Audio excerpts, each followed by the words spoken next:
Shoh va shoir sarkarda Zahiriddin Muhammad Bobur 1483-yil 14-fevralda Andijon viloyatida tug'ilgan.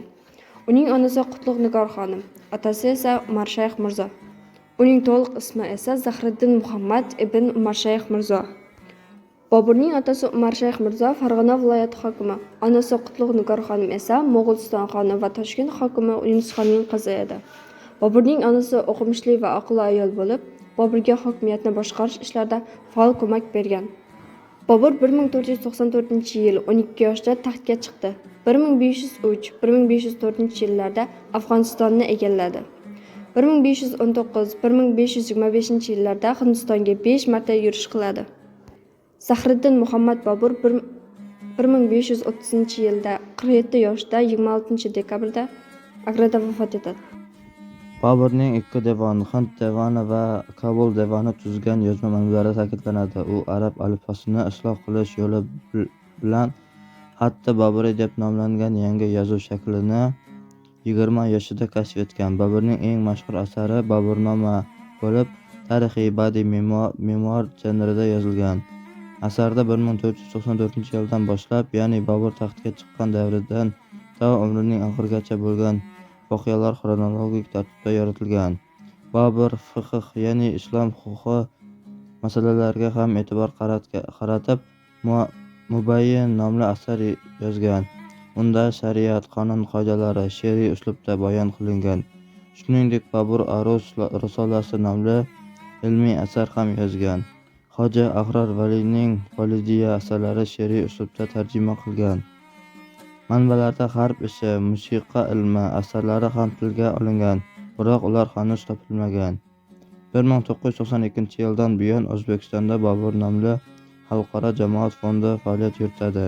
2024-yilda Zahiriddin Muhammad Bobur asarlarining 6 jilddan iborat kulliyotni nashr etildi.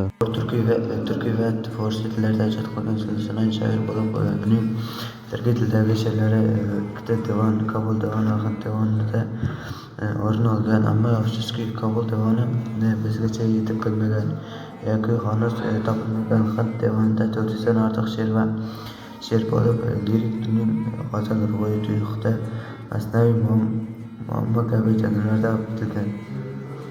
Bobur devonining asosiy qismini g'azallar tashkil etadi. Shoir g'azallarining aksariyat oshxona va hasbihol yo'nalishida bitilgan. Oshxona g'azallarida mashhur go'zalligi va oshiqning ruhiy kechinmalari aks ettirilsa, hasbihol mazmunidagi g'azallarda shoir o'zining davri o'z ifodasini topganini ko'ramiz. Ba'zan esa saf oshxona kechinmalari bayoni bilan boshlangan g'azallar she'r so'nggi borib hasbiholilik tuyusini o'zida mujassamlantiradi. Sing dur labing marjon, xating gul, xating rayhon, yuzing xor, soching anbar, so'zing mo'l mening minon. Minon mening so'zing mo'l, anbar soching yuzing xor, rayhon xating gul, marjon labing tishingdir. Tafoxur ko'zim ko'nglim qulurlar magar bordur, ko'zingga ko'ngil bola, yuzingga ko'zim hayron. Hayron ko'zim yuzingga, bola ko'ngil ko'zingga. Bordur magar qulurlar, ko'nglim ko'zim tafoxur. Tafakkur necha qilsam, topilmas sening misling. Paridek seni ko'rdim, emassen magar inson. Inson magar emassen, ko'rdim seni paridek, misling sening topilmas, qilsam nijot tafakkur. O'zga yori vafodor topmadim, ko'nglimdan o'zga mahrama asrar topmadim. Jonimdek o'zga jonni dilafgor ko'rmadim, ko'nglim kabi ko'ngilni giriftor topmadim. Uslub ko'ziga togi ko'ngil bo'ldi bu mubtalo, hargiz bu telbani yana hushyor topmadim. Nochor furqati bila ho'y etmishan netay, chun vaslig'a o'zimni sazovor topmadim. Boray eshigiga bu navbat ey ko'ngil, nechaki bor eshigiga bor topmadim. Bobur o'zingni o'rgatakur, yorsizki men istab jahonni muncha qilib yor topmadim. Zahiriddin Muhammad Bobur. Hadding ora uzoring g'azal. Hadding ora uzoring sabza ichinda lola. Ul chashmi gurxumoring loladagi g'azola. Barcha parilar ey jon girdinglar zoru hayron. Go'yo yurur namoyon oy tengasida xola. Mehru vafoni ey yor, ko'p ko'rdi sendan ag'yor. Jabru jafoni bisyor, qilding menga havola. Hajringda ey pariro, ko'zimdan o'chdi uyqu. Har kecha tong'a tegru, ishimdir ohu nola. His safhasida xatlar yochdingki, har taraf bor. Ishqingda Bobur aylar bu nav yuz risola.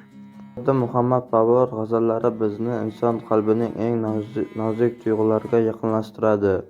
Uning she'rlarida muhabbat, ayriliq, sog'inch va vatanga bo'lgan cheksiz mehr mujassam.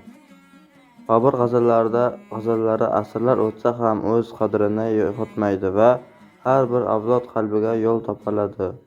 Bu bebaho adabiy meros bizni sabr, matonat va vatanga sadoqat ruhida tarbiyalaydi.